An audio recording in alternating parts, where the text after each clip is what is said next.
Bwana data tuwashukuru bizina mama Yesu Kristo. Ndugu, tunawasalimu katika jina la Bwana wetu Yesu Kristo. Kubashe Uwiteka, tunapomheshimu Mungu, tunasoma kitabu cha Timotheo kabiri. Tutasoma kitabu cha Timotheo wa pili, igice cya kabiri, sura 2, bere kuna matumi kuanzia shairi ya 19. Turageza hepfo gato mu kuri 20. Tutashuka kidogo tufike kwenye 20. Turasoma izina ry'umwami. Tutasoma kwa jina la Bwana wetu Yesu Kristo. Nyamara urufatiro rukomeye rw'Imana ruracyahagaze, rwanditseho iki kimenyetso ngo Uwiteka azabica, kandi ngo umuntu wese uvuga izina ry'Uwiteka ave mu bidatunganye. Mu nzu y'inyumba ntihabamo ibintu by'izahabu n'iby'ifeza gusa, ahubwo habamo n'ibiti n'iby'ibyuma, kandi bimwe bikoreshwa iby'icyubahiro, naho ibindi bigakoresha ibiteye isoni. Amen. Amen. Turasenga. Taomba. Uwiteka Mana ishobora byose, Uwiteka Mana nzima, turagushimye kandi turaguhimbaje izina ryawe nagucyubahiro. Dushimishwa nuko uduhereje uyu mugoroba tukaba turi imbere yawe. Turabigushimiye mu izina ry'umwami Yesu Kristo. Mwami Mana ishobora byose, aya magambo asomewe mu matwi yacu, ariko ndagusabye kugira ngo Uwiteka umwuka wayandikishije abari buza uyasobanure mu izina ry'umwami Yesu Kristo. Ubwo busobanuzi bw'umuntu buzana urupfu, ariko umwuka agatanga ubugingo. Uwo mwuka utanga ubugingo nazasobanura buri umwe mu izina ry'umwami Yesu Kristo. Uri dufate, uri tuyobore, utugire neza, udushyire mu kirere cy'umwuka. Mbigusabirize kwikoze ni mu izina ry'umwami Yesu Kristo. Amen. Mwabasha kwicara. Nanone dushimye Imana cyane tunamshukuru Mungu iduhereje uyu mugoroba. ametupa jioni ya leo. Uyu mugoroba ni umunsi wo kubona agakiza, Ni siku ya jioni ubwo agakiza kabonerwa mu magambo y'Imana. maana wokovu unapatikana katika maneno ya Mungu. Amagambo y'Imana niyo atubera agakiza. Maneno ya Mungu ndiyo wokovu. Ubwo twari turi hano, Wakati tulikuwa kuvuga hapa, yuko urukuta rw'umwanzi rwasenyutse, imebomoka. burya urukuta rwa Satani, Masia ya shetani, imbogamizi yatumaga tutabonana n'Imana kizuizi kiliacha cyavuyeho. kilitoka. Iyo Mana rero nishimwe mu izina ry'umwami Yesu Kristo. Jina la Yesu Kristo. Ni ukuvuga ngo iminsi itandatu ishize Siku 6 ambazo ni zimekwisha. iminsi myinshi. Ni siku nyingi sana. Hari abavuye mu mubiri, Kuna wenye walitoka mwili, hari abagize ingorane zitandukanye, kupata shida. ariko uyu munsi Imana yatwemereye kugira ngo Lakini siku ya leo tube turi imbere yayo, mbele yake yabwe icyubahiro mu izina rya Yesu Kristo. Burya ntabwo tujye kure y'aya magambo, tutenda mbali maneno haya. turanavuga yuko Uwiteka azabe. Tunasema kwamba Bwana Mungu Uwiteka azabe, anawajua walio wake. azabe uhereye bakiri mu nda y'abageni. Tangu akiwatukuza Imana iratuzi tutaravuka, kabla Imana iratuzi ntacyo tuba twakora cyiza. hatujatenda mema Ni nako yabivuze. kama tulisema. Aya magambo Maneno haya yabwiye Yeremiya. na pia Yeremia. Mbe Yeremiya, Yeremia nakumenye utaravuka, kabla utarabura urusoro mu nda ya nyoko, nari nkuzi. Utarabura urusoro rwo mu nda ya nyoko, nari narakwejeje. None ngushyiriyeho nk'umuhanuzi uhanurira amahanga. ya mataifa Ngushyiriyeho nk'umuhanuzi kwa nabii uhanura amahanga. mataifa Ni ukuvuga ngo kusema kwamba Imana igutoranya anakuchagua. nta na kimwe urakora, Hakuna kitu ambacho naanza kutenda utaratekerezwa kubaho. kabla haujawazia kuwa Sorenya ko bataratekereza uzabaho, wanaokuzala. Imana yo irabizi. Mungu alijua Ayo magambo maneno haya. reka tuyasome muri Yeremiya igice cya mbere. Acha tuyasome katika Yeremia kipande cha kwanza. Yeremiya igice cya mbere, Yeremia kipindi cha kwanza. Mineta Jonas n'ababona mbere Siri hapo ataweza kutusomea. atusomere mu izina ry'umwami Yesu Kristo. Tusomea kwa jina la Bwana wetu Yesu Kristo. Dufite umwanya muto cyane, Tunaye muda mfupi sana. kuko gukizwa Maana kuokolewa ntabwo bitwara igihe kinini. haichukue muda mrefu hapana. Gukizwa Kuokolewa byatwara iminota ugakizwa, tunaweza kushika ariko nanone n'umuntu upfa kufariki nawe yatwara iminota mike agapfa. naweza chukua miliki kidogo na kufariki. Nadusomere ku gice cya mbere umurongo wa 4, Kwanza shairi ya 4. igice cya mbere umurongo wa 4. Kwanza shairi ya 4. turageza ku hepfo ku murongo wa 10. chini kwa shairi ya 10. Uhageze? Aliwasili hapo. Kandi dusome ndabona turabahagera. Acha tusome, ninaona nuko ijambo ry'Uwiteka rinzeho riti, neno la Mungu, nakumenye ntarakurema mu nda ya nyoko, kabla hujakuwa, kandi nakwejeje utaravuka, kasa kabla gushyiriraho kuba umuhanuzi uhanurira amahanga. Nuko ndavuga nti, nyamuneka Nyagasani Yehova, dore sindi kuvuga, ndi umwana.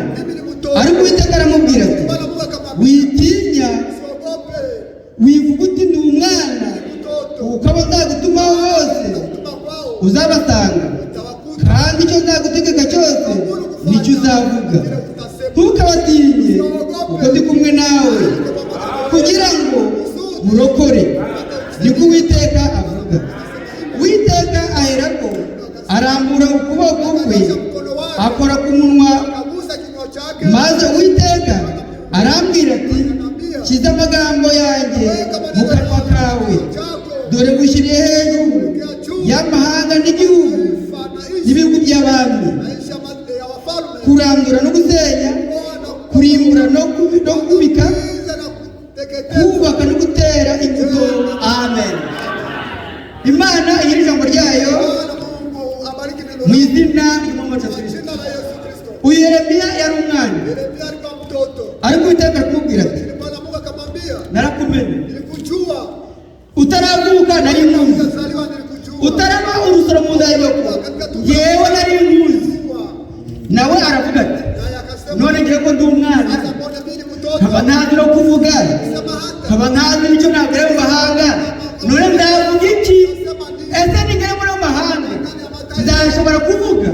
Nawe aravuga ati, witinya, ndi kumwe nawe. Burya uw'Imana ikomeje arakomera. Uw'Imana kuyikomeje ikamubwira iti, dore aho uzajya hose ndi kumwe nawe. Aya magambo yabwiwe Yosuwa ati, nzajyana nawe, nzaza aho uzajya hose, kandi aho uzakandagira ndahaguhaye. Imana ikubwira Yeremiya ati, rero witinya, dore ndi kumwe nawe, kandi amagambo y'ubushyire mu kanwa kawe aba ariyo uzavuga. Hahirwa abavuga amagambo avuye mu kanwa k'Uwiteka. Imana yacu ibavugisha mu izina ry'Umwami Kristo. Yeremiya ari kuvuga ati, nzavuga iki? Ese nzahanurira amahanga iki? Ese ko ndi umunyantege no kuvuga ndetse simbizi? Uwiteka aramubwira ati, weho witinya, icyo nzashyira mu kanwa kawe aba aricyo uzagenda uvuge. Imana yacu ibavugisha mu izina ry'Umwami Kristo.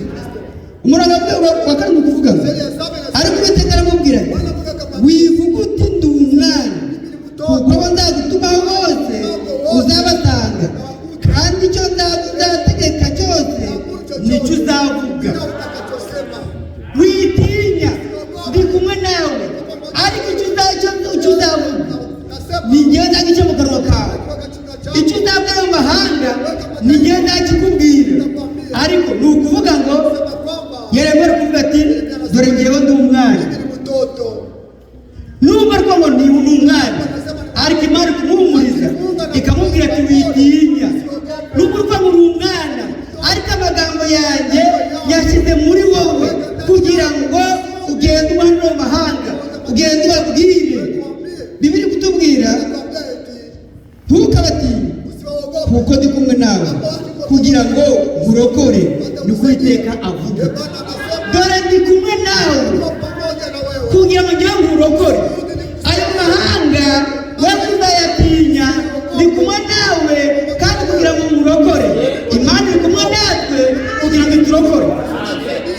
Burya ni ukuvuga ngo wowe witinya, uhamagawe n'Uwiteka ntabwo atinya, ahubwo biri kutubwira ngo akiri ku bwoba nk'intare. Imana yacu ibavugisha mu izina ry'Umwami Kristo. Burya ni ukuvuga ngo nta kintu urakora, Imana irakuzi. Utari wakora icyiza, utari wakora ikibi, Imana irakuzi. Ni uko ngo nibikuzi wowe ishyigikirize kuri we.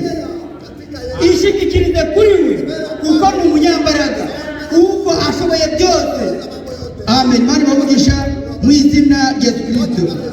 Uwiteka yereko arambura ukuboko kwe ankoraho ku munwa, maze Uwiteka arambwira ati shyize amagambo yanjye mu kanwa kawe. Uwiteka aravuga ati ngukoze ku munwa, shyize amagambo yanjye mu kanwa kawe, genda uvuge, genda uhanure amahanga mu izina ry'umwami Yesu Kristo. Burya ni ukuvuga ngo Yeremiya yari umwana, ariko Uwiteka ari kumuhumuriza.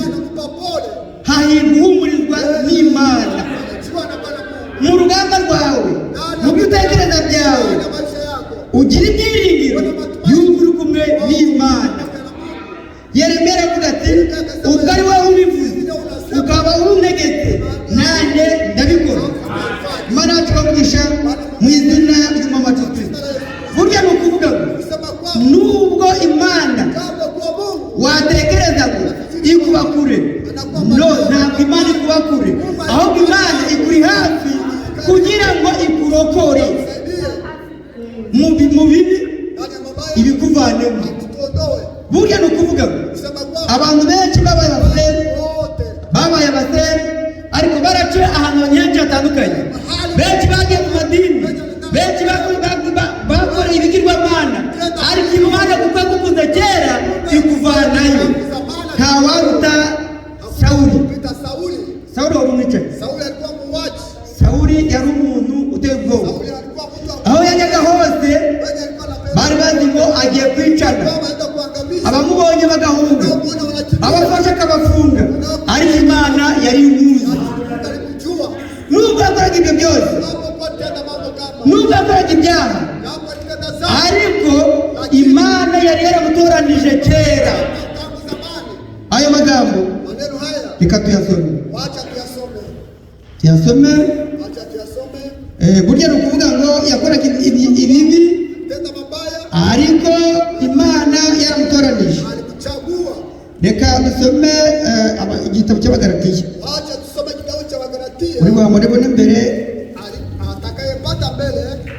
arasoma Abagalatiya igice cya mbere umurongo wa 15. Abagalatiya yego, soma ku murongo wa 5 twumve. Soma kwa sheri ya 5 tusikie. Amen. Icyubahiro kibe icy'Uwiteka yose. Amen. Amen. Icyubahiro cy'Uwiteka Heshima ikuwa ya Mungu peke yake yose. Katurebe, wacha tuangalie,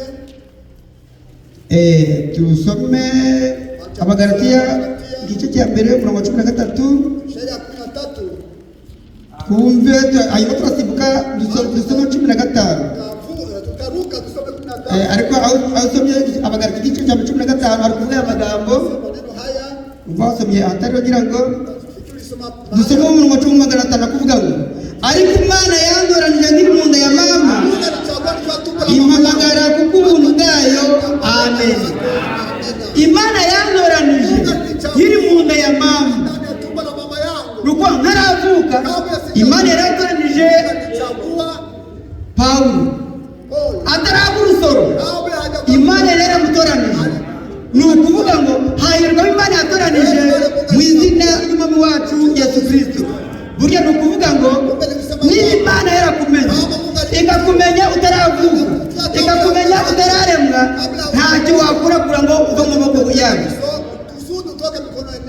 Dusome igitabo cy'Abefeso igice cya mbere umurongo wa 3 kugeza ku 5. Uri wawe imbere ahasome. Nataka bagimana wabonye nta mwanya dufite mwinshi wo kugumanga, kuko ijambo rimwe rigize umuntu, kandi ijambo rimwe ryica umuntu. Abefeso igice cya mbere umurongo wa 3, igice cya mbere umurongo yego, Abefeso igice cya mbere 13 nageze mfuka toko 15. Niwe namwe mwiringiye mumaze kumva ijambo ry'ukuri, ubwiza bw'agakiza kanyu. Kandi mumaze kwizera niwe washyizeho ikimenyetso aricyo Mwuka Wera mwasezeranijwe, uwo twahawe ingwate yo kuzaragwa wa murage kugeza ubwo Imana yaronse. Sinzi aho wasomye, kadusome mu izina ry'Umwami Yesu Kristo. Amen.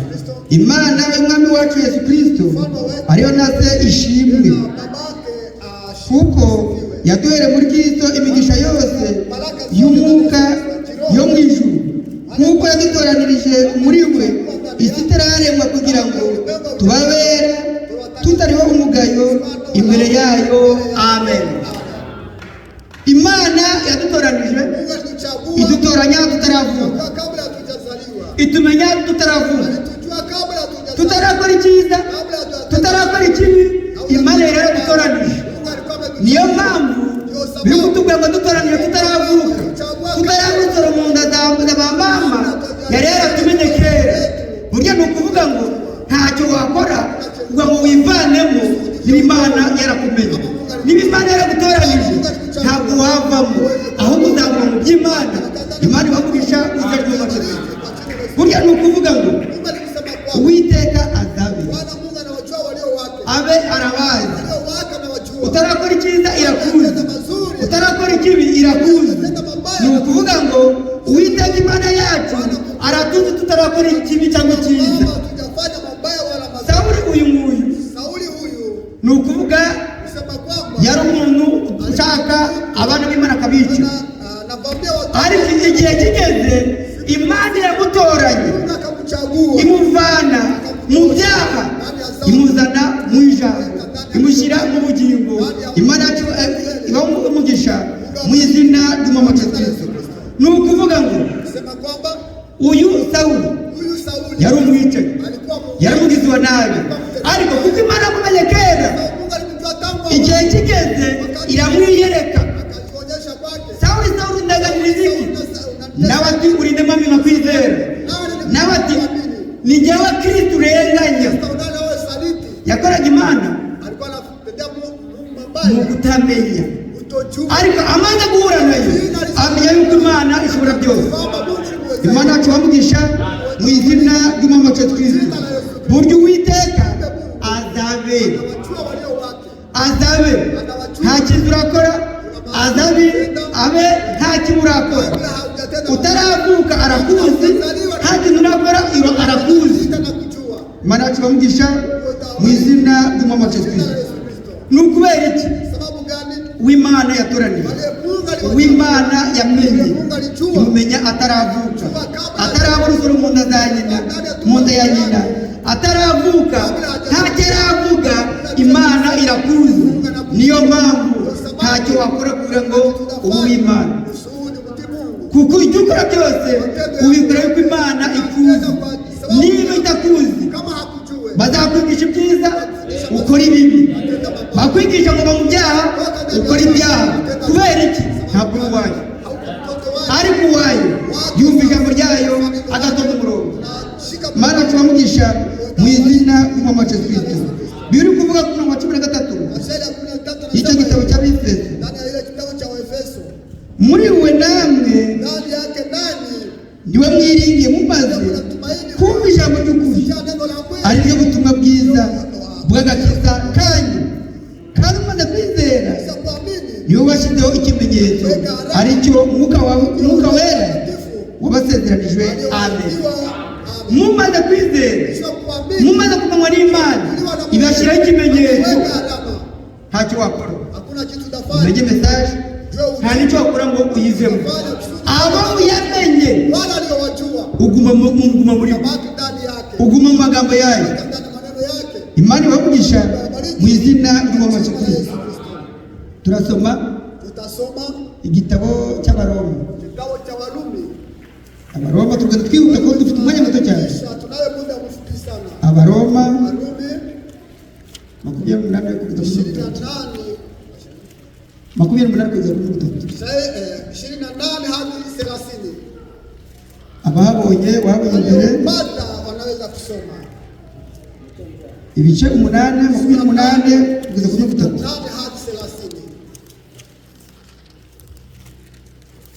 hadi 30. amen. kandi tuzi yuko ku bakunda Imana byose bifataniriza hamwe kubazanira ibyiza. Haribo bahamagawe nk'uko yabigambiriye, kuko abo yamenye kera yarabatoranije kera gushushanywa n'ishusho y'umwana wayo, kugira ngo abe imfura muri bene se benshi. Amen. Abo yatoranije kera yarabahamagaye, kandi abo yahamagaye yarabatsindishirije, nabo yatsindishirije yabahaye ubwiza. Amen. Bari kumugisha mwizanyo w'amasha Kristo, nukuvuga ngo abo Imana yatoranije, abo Imana yamenye kera yarabahamagaye. Niba warahamagawe ukaba utari uwayo, uzanasubira iyo wavuye. Niba warahamagawe ukaba utari uwayo, uzaba umugumu ariko ukomeze umunyabyaha. Niba warahamagawe ukaza umugumu, Imana ikaba itakuzi, uzabyina, uzaririmba ariko utazabura ubugingo buhoraho. Imana yacu yamugisha mwizanyo w'amasha Kristo. Bibiliya ivuga ngo abo yamenye kera yarabahamagaye, abo yahamagaye yarabatsindishirije, abo yatsindishirije yabahereje ibyiza. Burya ni ukuvuga ngo rero ntacyo wakora, ni ukuvuga ngo niba itaraguhamagaye uzaza muri asambure ariko kamere igume muri wowe, uzaza muri asambure ariko umusambanyi, uzaza muri asambure ukora ibyaha byinshi. Kubera iki? Ntabwo Imana ikuzi. Niyo mpamvu mu asambure habamo abahamagawe, hakabamo abizera n'igice, hakabamo n'abazarimu. Abo bose bagateranira hamwe, ugateranira hamwe, ariko none ntuzarimuka, ntacyatuma uzarimbuka. Ariko niba warahamagawe n'Imana, Imana ikagutoranya, Imana ikakugira uwayo, uzaza umugumu ukora ibyo Imana ishaka, hanyuma nawe ugira ibyishimo by'agakiza.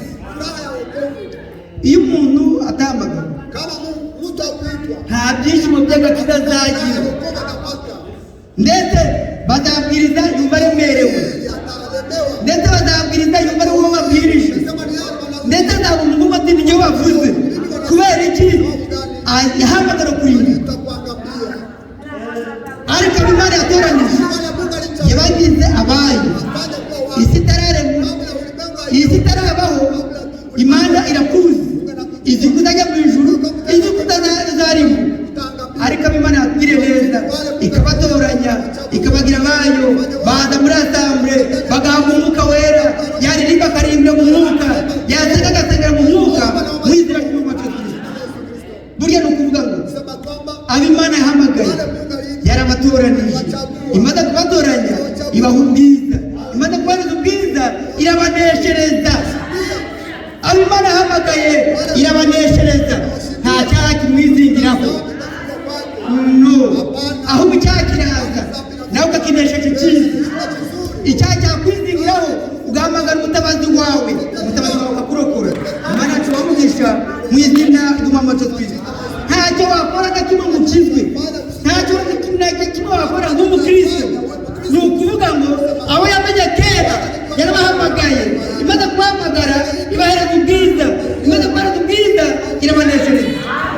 Ni ukuvuga ngo abo itaneshereje bazavuga ati ni jyewe avuze, ni jyewe avuze, ndetse bamwe bazabivamo. Uzi ko ari jye bavuze, ariko niba ugira amahirwe avugwaho kuko Imana ifite umugambi. Imana niyo kuvugaho uzajya umenya ko Imana ifite umugambi. Niba Imana ifite umugambi, izere, wizere ko umukiza ari hafi yawe. Imana yacu wamugisha mu izina ry'umwami Kristo. Ariko abo yamenye kera yarabatoranije kera, utaraba urusoro yari yaragutoranije, utaravuka yari yaragutoranije, utarakora icyiza cyangwa ikibi yari yarabitoranije. Ni ukuvuga ngo ntawuza mu gakiza ngo akabemo akagumemo ataratoranijwe. Burya nubwo wakabamo ukabamo uzarimbuka, umuntu azavuga iyo bavuze rero yavuze, ariko hari kuvugwa kuko uvugwa iyo biri baba ukavugwa wisubiramo ukamenya ngo ubwo bamvuze ubwo Imana yavuzeho ahubwo mure gukira. Imana yacu umugisha mu izina ry'umwami wacu Yesu Kristo. Bibiliya ivuga muri Yeremiya igice cya mbere, igice cya mbere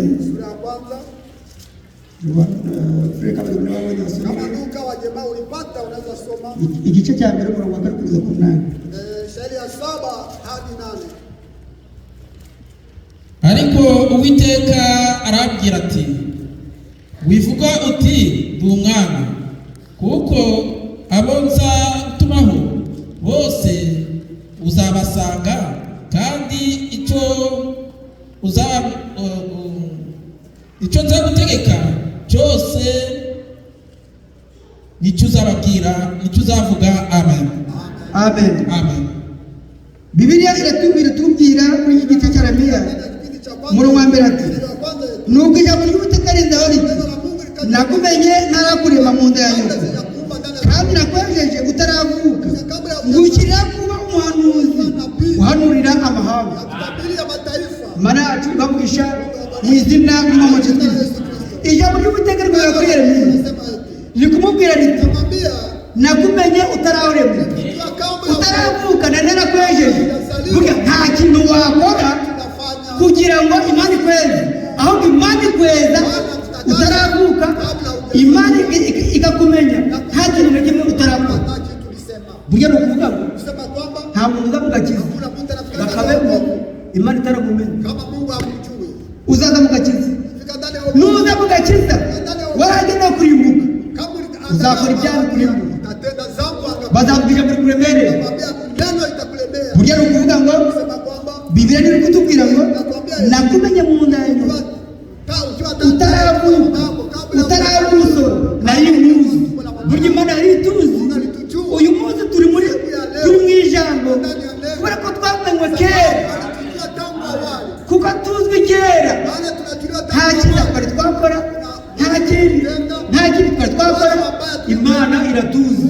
Ni ukuvuga rero hahirwa Imana yamenye mu izina rya Yesu Kristo. Biri kutubwira ngo nuko ndavuga nti, nyabuneka nyagasani Yehova, dore sinzi kuvuga, ndi umwana. Ariko Uwiteka aramubwira ati, witinya, wivuga uti ndi umwana, kuko abo nzagutumaho bose uzabasanga, kandi icyo nzagutegeka cyose nicyo uzavuga. We gutinya, uvuga ngo ndi umwana, ahubwo icyo nzakubwira aba aricyo uzakora, kandi aho uzajya hose nzaba ndi kumwe nawe. Yeremiya burya ari kubwirwa ayo magambo, Imana ikumutinyura. Imana ivuga ati, witinya, burya njye ndi kumwe nawe, njyewe ndi kumwe nawe. Amagambo ndashyira mu kanwa kawe aba ari uzavuga. Imana imugisha mu izina rya Yesu Kristo. Burya ni ukuvuga ngo utaravuka Imana irakuzi, ntacyo uravuga Imana irakuzi. Niba uzaba mu mesaje ukaba umwana wayo irakuzi, ariko mabwiza ukuri utari uwayo, uzanyuze muri mesaje, uze mu butumwa, ariko ibyaha bikwizigireho. Bakubwiye kuba mu byaha ukomeze ube muri byo. Niba bavuga ngo barakuze, ugende udakijijwe, ariko abaye ntacyo wakora ngo uvemo. Kuko ntacyo wakora ngo ujyemo, ni nako ntacyo wakora ngo uvemo. Ahubwo abaye yabatoranije kera, ibamenya kera, ishyira amagambo meza muri bo. Imana yacu ibamugisha mu izina ry'umwami Yesu Kristo. Burya ni ukuvuga ngo ntacyo wakora, uvuga uti njyewe mbivuyemo, uvuga uti njyewe mbivuyemo. Umuntu washatse kubikora ni Yona ariko nawe ntabwo abishoboye. Yaravuze ati kubera kuvuze ko nguko kandi nzi kuri umunyempuhwe, nzi kuri mubabarire, none reka nihungire, reka njye bamunge tekujya kubaburira. Ariko se ibyo yavuze byarabaye, yarahunze. Imana kubera ko yari ifite umugambi kuri we, Imana itegeka kurufira mu miro, aho yaje kujya aba ariho yibona. Kubera iki? Nta mugambi w'Imana usubira inyuma. Ibyo Imana yavuze nubwo byatinda, nubwo byaba imyaka, nubwo byaba imyaka myinshi, bizasohora nta gakiza, nta kabuza bizasohora. Bibiri kutubwira ngo ahunze agiye, ariko Imana itegeka urufumuro. Aho yagera kujya arahibona. Ibyo yagera kuvuga Imana ibimushyiramo aranabivuga. Mana cyumugisha mu izina ry'Umwami.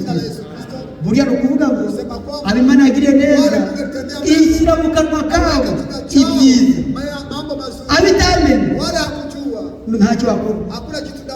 Zaza murasamba umusinzi, uze murasamba umusamba, uze murasamba nibavuga barambuza, ariko nyamara ariko bavuga kuko ijambo ry'Imana rikuvuze birakwiriye ngo uhinduke. Niba Imana yarakumenye ikakuvugaho, hindukira. Ni kimwe dushaka. Imana tukamugisha mu izina ry'Umwami wacu Yesu Kristo. Abagalatiya igice cya mbere sura ya kwanza umurongo 13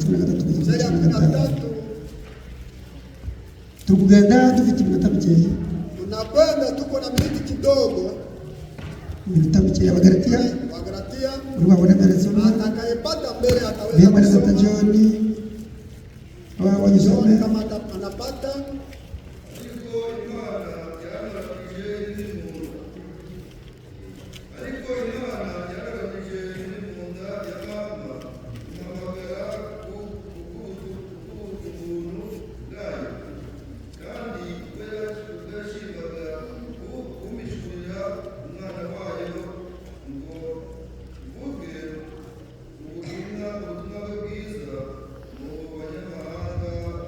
Amen. Hera ku murongo wa 13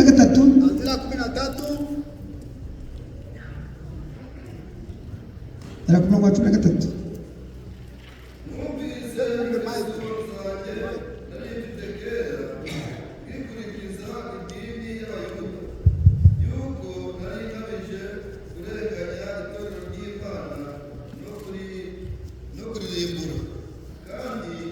narushije benshi bo mu bwoko bwacu tungana gukurikiza idini y'Abayuda, kuko nabarushaga kugira ishyaka ry'imigenzo twahawe na ba sogokuruza.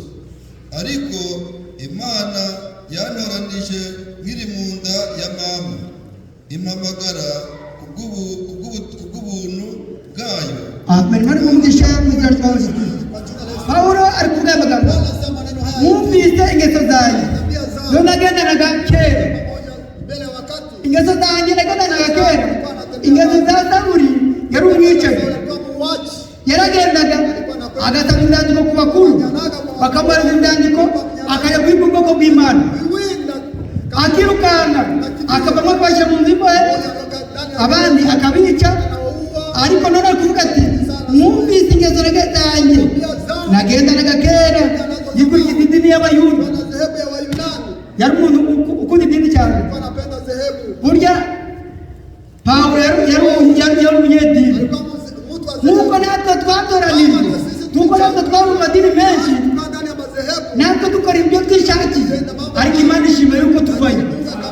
Imana yacu bamugisha mu izina rya Yesu Kristo. Mwumvise ingeso zanjye, uburyo narenganyaga itorero, uburyo narenganyaga abamwizera rya Yesu Kristo. Ariko igihe kigeze turi kutubwira ngo Imana yantoranije iri mu nda ya mama.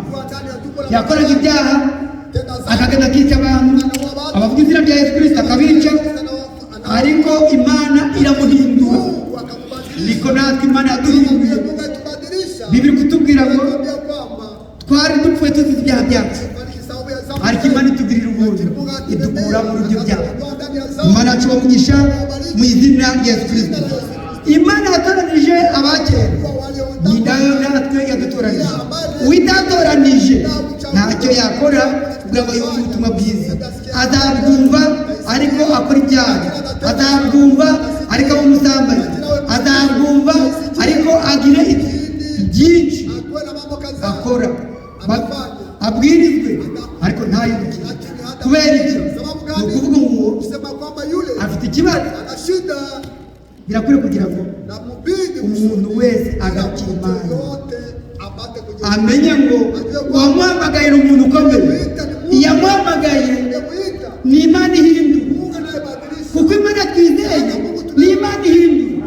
Yahinduye Sawuli, nawe umuhindure kuzira Yesu Kristo. Sawuli wari umwicaye, yaragendaga akumva avuga izina rya Yesu, biri gutunga abagore cyangwa abagabo akabashyira mu nzu y'imbohe, abandi akabica. Ariko igihe kigeze iramutoranya. Imaze kumutoranya imereza ubutumwa. Niyo mpamvu amaze guhamagarwa yaragendaga akagenda akavuga ati narahindutse. Abamunyokiwe bamubonaga muri ya shusho ya mbere, bakamubona muri ya shusho y'umwicanyi, bakavuga bati uyu muntu aratubeshya. Abarwaga tuba tuze hamwe abona uburyo atwica, nabo byaramuruhije. Ni nako Imana amubwira ngo ibyo wakoze nabo bazagukorera, ibyo wakoze nabo bazagukorera. Baramubonaga kuko bari bamuzi nk'umwicanyi, bose bagahunga. Akagenda ngo nyamara arakijijwe, nyamara narahindutse. Abamubonye bagahunga ngo hoya. Ndababwiza ukuri kugira ngo abantu kugira ngo mwumve byaramuruhije. Kubera iki? Bari bamuzi mu shusho ya mbere, ahindutse mu shusho yindi bamutekereza muri ya shusho. Buri muntu arashobora guhinduka bakamutekereza muri ya shusho, kandi yagaraho yarahindutse. Mana yacu bamugisha izina rya Yesu Kristo. Abo yatoranije yarabamenye, abo yamenye yabahereje ubwiza, abo yabahereje ubwiza yarabaneshereje. Mana yacu bamugisha izina rya Yesu Kristo. Hahirwa umuntu wamenywe n'Imana. Iyi Mana yakumenye uko aho wajya hose, ibyo wakora byose urabikora, ariko igihe kikagera Imana ikaguhindura. Ya shusho wari ufite, ya magambo wari ufite, ibyo wakoraga byose Imana ikabihindura. Abantu basigara batangara, bibaza ngo mbese uyu ni wa wundi uwo twari tuzi ni uyu nguyu. Hahirwa uw'Imana yatoranije, uw'Imana yatoranije. Ntacyo wakoraga ngo ubivemo, ntacyo wakubwira ngo ubikore, no. Ahubwo niba Imana yaguteranije iguhereza umutima woroshye, ikaguhereza umutima wizeye, ikaguhereza umutima wo guhinduka. Ibyo wakoraga ukabivuyemo. Niyo mpamvu umuntu atazara umusinzi, umuntu atazara umusambanyi. Imana niyo muzi abivemo.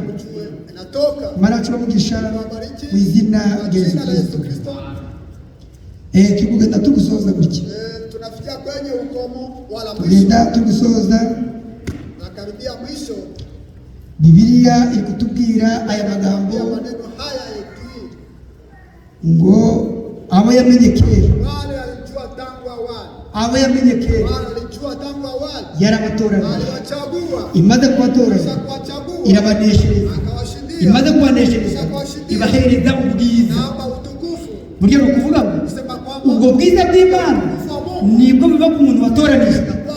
Wamubona ukabona umuntu yoroheje, wamubona ukabona nta kibazo. Ariko Imana atatoranije azaza umugumu, ariko afata icyicaro gusa makao tu, aririmbe taimba, nta bugingo azabona, hakuna uzima wa milele. abyinira Imana nta bugingo azabona. Ariko niba Imana yagutoranije ubutumwa buzavuga, Habari njema itasemwa, ijambo ritanga, nawe utera intambwe. na utapiga hatua. Imana yacu mu izina Jina la Yesu Kristo. nk'uko ntacyo wakora kugira ngo Imana igutoranye, niko ntacyo wakubwira ngo ubivemo. Kuna kitu utafanya kusudi Iyi Imana yagutoranije Mungu alikuchagua ntacyo wakora kugira ngo ubivemo. utoke Mtu iyo akoze icyaha kama anatenda dhambi akongera akisubiramo anajirekebisha, ababaye umuntu w'Imana, na kwa mtu wa Mungu, ababaye umwana w'Imana, kwa mtoto wa Mungu, akamenya ngo anajua kwamba ibyo nakoze si byiza, matendo yangu si mazuri, ibyo nakoze byandinze. tenda itaniangamiza. Umuntu nagira umutima utamucira urubanza, Moyo ambaye ni hukumu, niba umuntu adafite umutima ucira urubanza uzamenye ngo uwo mwana ni uwo kurima. yule mtu ni wa kuangamia. Nukora ikibi Tenda mabaya, ukumva umutima wawe uratuje, moyo wake unatulia, ukumva umutima wawe uranezerewe, wake unafurahi, ukumva muri wowe ndani yako utuje pe, unatulia uzamenye ko umwana wo kurima. ndio kama ni mtoto wako Kuko icyaha au dhambi ku mwana, ku muntu wese uzabona ubugingo buhoraho kimubuza amahoro, na kukosesha salama, kimubuza amahoro. kukosesha salama, Nuba ufite amahoro akoze ibyaha salama ndani ya dhambi, uzamenye ngo wa Satani. kama ni wa ibilisi.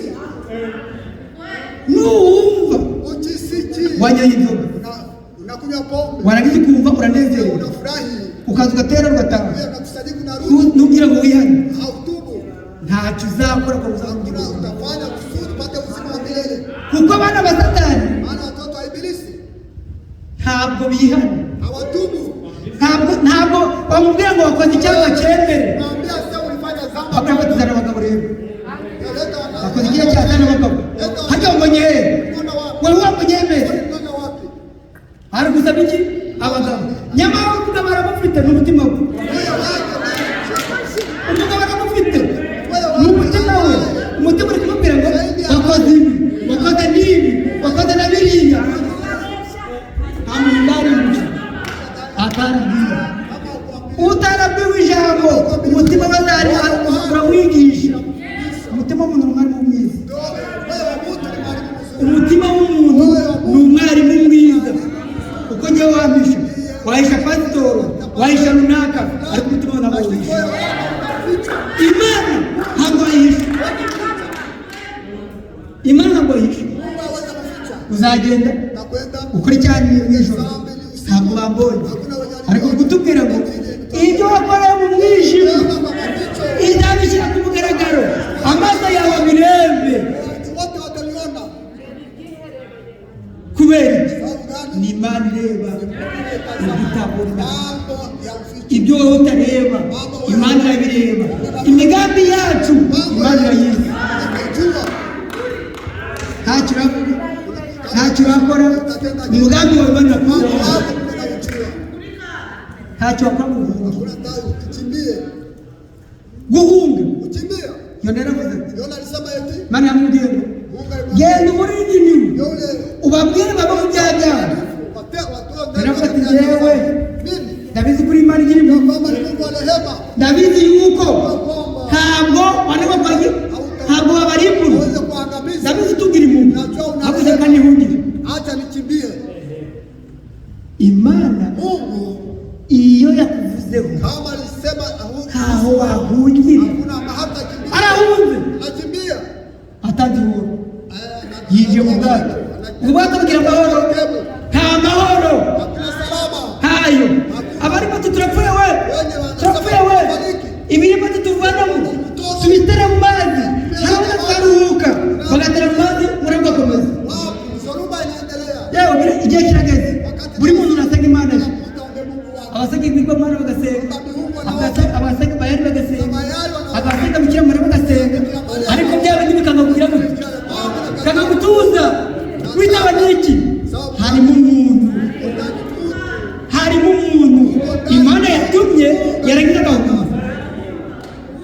Mbere Yona. abandi bari gusenga, abandi imitwaro bayikuyemo, noneho urizibirije. Unasikia. Habaye iki? Ni ibiki byabaye? Ni ibiki byabaye? Imitwaro yose yagiye, muri aba tugiye gupfa. Nakaribia kufa. Yona aravuga ati abantu bapfuye bazize Watu walifariki sababu aba bantu bagiye kurimbuka, maze ngewe murabizi najua ikirwa cyiza nitakuwa mzuri. Mshike kulitumbukiza ndani ya maji. ntawe umuteje ibyago, Kwa sababu ni ngewe, tu. nta wundi, ni ngewe. Umuntu umwe yatuma abantu barimbuka. Kabisa watu wote Kutiyana k'umuntu umwe wote kwarimbura abantu benshi, kuangamiza wengi. ariko Yona aravuga ati Yona akasema eti rero ngewe sasa mimi Imana yantumye Mungu alitumana mukigama njye yantu ahubwo ndahuta none nawe muri kuzirana njye Sasa kuna mtu mnafia. none muri kuzirana nyewe Unafia mimi. mfate mushukunye mu mazi Ingiza ndani ya maji. birakemuka Takatulika. baramufata bamushukunye mu mazi Ndani ya nyaje maji. kubera iki Tulia. ntawaho nguwitera Tulia Mungu. wamunguka cyane Tamukimbia wapo. ijuru ni irye Mbingu ni yake. isi ni Na irye ulimwengu ni wako. amazi nayo munsi y'amazi nayo urahurira he aho yandaga aho yandaga Yeye alikuwa kwa Iwe yimo. Wala alijiona huko.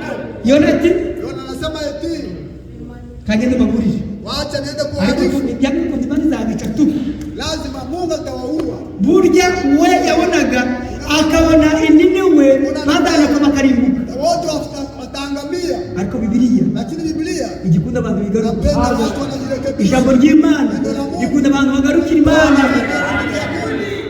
umeze mirongo ine murapfuye umeze mirongo ine ntabwo mukiriho kagenda kayo mu mudugudu yavuze amavuga kenshi ijambo rimwe rikiza abantu ijambo rimwe rigatuma abantu Neno inaangamiza wengi.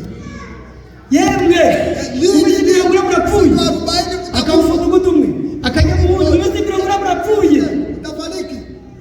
ijambo rigeze ku mwana Neno lilikuwa kwa mfalme. arategeka Akaamuru. murabizi ko dupfuye twese Kwamba tunakufa uhereye kuri nyewe umwami ubategeka burya turapfuye Tunakufa. uhereye kuri nyewe kugeza ku woroheje burya turapfuye none ubwo dupfuye buri muntu wese Kila mtu yoyote. niyibuze Ale niyibuze ibyo yakundaga ajizuie lenye alikuwa anapenda. mwambara ibigunira Kama magunia. buri muntu wese yihane Utatubu. ahari wenda imana yatugirira impuhwe Labda Mungu anaweza kutubu. imana ni nziza ikunda abantu bigarura bakiga imana ni nziza ikunda abantu bisubiramo ukisubiramo ukamenya ibyo wakoze Kama matendo yako kama ni mabaya.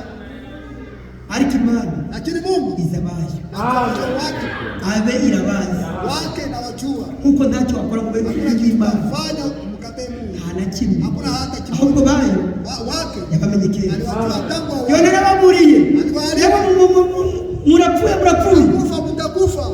umwami arategeka Mfalme abantu baramwumvira watu akamwambia bambara ibigunira barirabura abantu bagira agahinda bisubiramo imana yisubiramo nyamara bamaze kuburira alipoharifu ajyana ibitegeko ngiye kure kuko imana ya ibuze kwamba hali penye kuona abakwifuza urupfu bose bazabana kifo abakwifuza kutabaho uzabaho batabishaka yona ari kwitegereza agafata ibara rimbutse ariko imana iri kubareba ikabarebera mu muntu imana ibamugisha kuza imana iri kubareba ikabarebera mu muntu yona wari kubareba akabarebera mu rupfu bariyemo buri muntu wese yirishubije buri muntu wese yambaye imbunda buri muntu wese yibujije ibyaha yakoraga imana irebye ukuntu uko bihannye alipoona wanatubu irabababarira ikawasamehe. yona rero Yona sasa ati zinabivuze nilisema kwamba narabivuze ko imana igira neza kandi igatinda kuraka nazuia kukasirika. dore ni ibingibi navuze Vile nilisema wababajwe nuko imana igishe abantu imana rero imwereka yuko ari imana imana izana izuba ryinshi Mungu analeta jua. izana ibibazo byinshi Leta shida nyingi. izuba rije ribaye ryinshi Na kwa nini? birati imana we izuba rigishe none ngo wapfuye none bigize nde koko Utafanya nini? imana ikora akantu Mungu akasema, imeze uruyuzi na utesha liboga.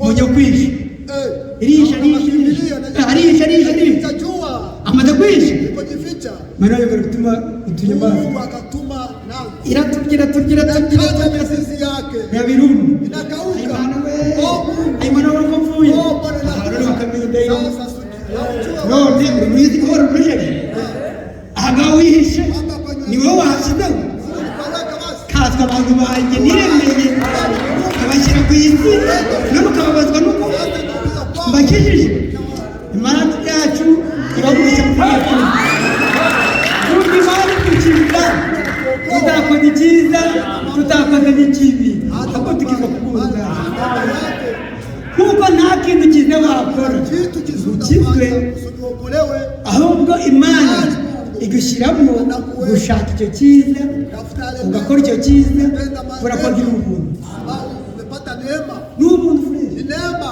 abasizi barahari, Walevi wako, abajura barahari, waizi wako, nta nubwo baba barimo wenda hata inawezekana ubwo kurimbuka wabo uri burimbuke, hawezi nubwo wamara kigozi arapfa, lazima atafariki. nubwo wamubwira ngo ngaye amatara umukize, Neema sio itakuokoa.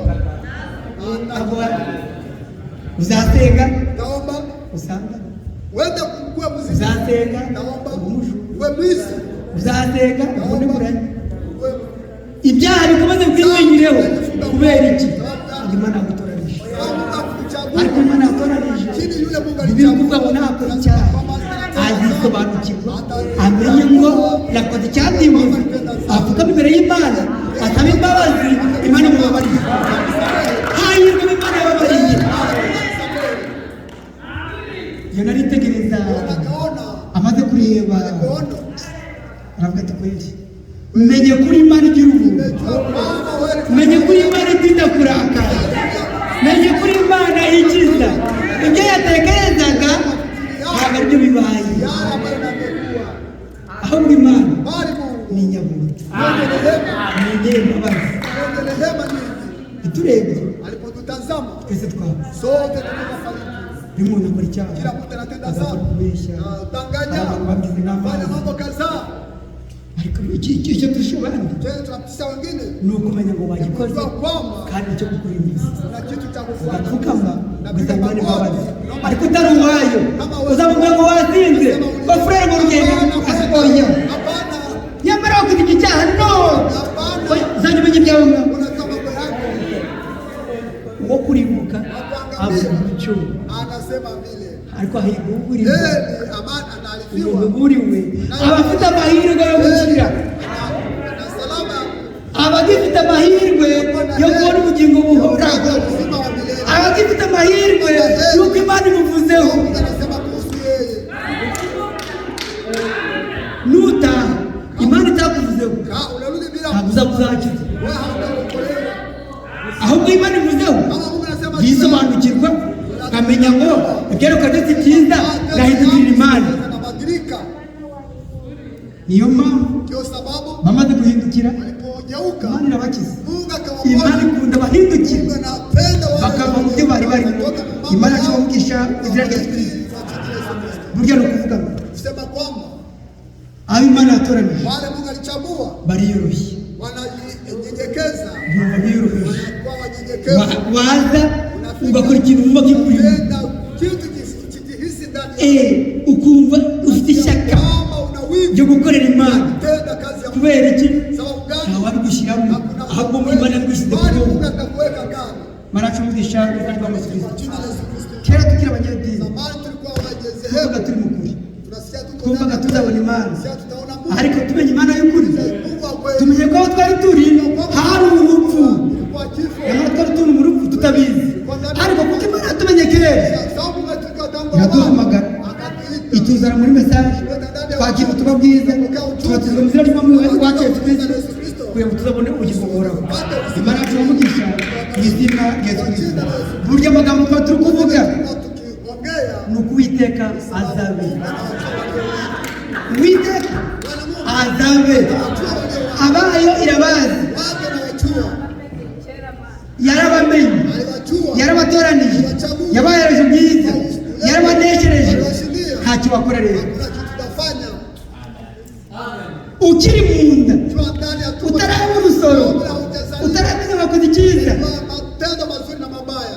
dusomere Abaroma, Abaroma Walume ibice 9 murongo wa 13. na 13. Abaroma 9 9 umucumi kugeza ku 13. 10 hadi 13. Amen. kandi si ibyo gusa na Rebeka ubwo yari afite inda atwitswe n'undi ari we Isaka sogokuruza, nawe yabwiwe ngo umukuru azaba umugaragu w'umuto, kuko umukuru azamugaragu w'umuto, kuko byanditswe ngo Yakobo naramukunze, Esawu naramwanze.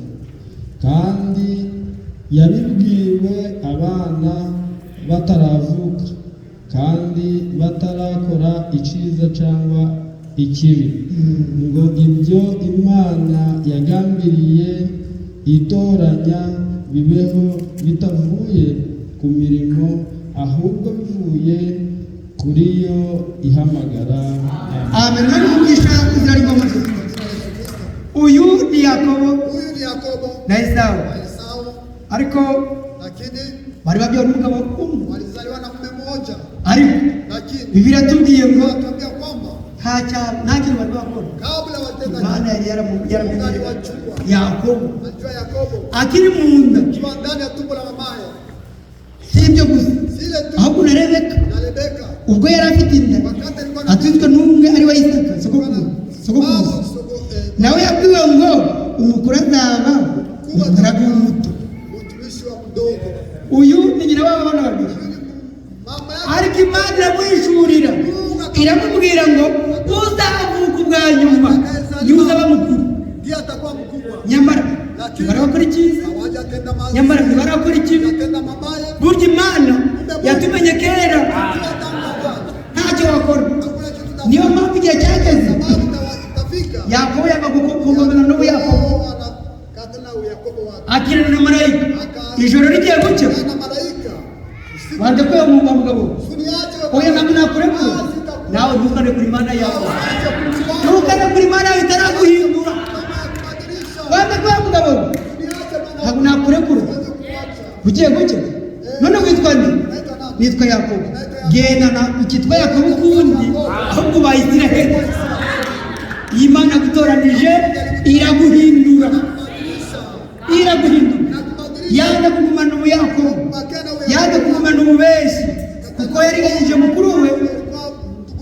Imana iravuga iti ubwo wemeye ugakirana n'Imana n'abantu, uko Bibiliya ivuga, ugakirana n'Imana n'iki n'abantu, ndaguhinduye, uranesheje. Imana yacu umugisha mu izina rya Yesu Kristo. Burya ni ukuvuga ngo ntacyo wakora